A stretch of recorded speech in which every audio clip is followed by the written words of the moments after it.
Finančne pogodbe na razliko so kompleksna orodja in kot posledica uporabe finančnega vzvoda so povezane z možnostjo privlačnih zaslužkov in z visokim tveganjem za finančne izgube.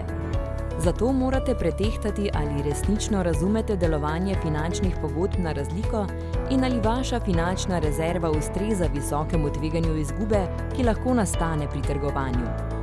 To tveganje lahko preprečite tako, da ustvarite demo račun, ki ga nudi vaš borzni posrednik. Registracija demo računa vzame nekaj minut, njegova uporaba pa je hitra in varna. Demo račun nudi možnost preizkusa trgovanja z borznimi indeksi, blagom, delnicami in devizami Forex. Pogodbe na razliko so kompleksni instrumenti in prinašajo veliko tveganje hitre izgube denarja zaradi finančnega vzvoda. Pri trgovanju s pogodbami na razliko pri tem ponudniku denar izgubi 76,69% računov malih vlagateljev. Razmislite, ali razumete, kako delujejo CFD-ji in ali se lahko odločite za veliko tveganje, da boste izgubili denar.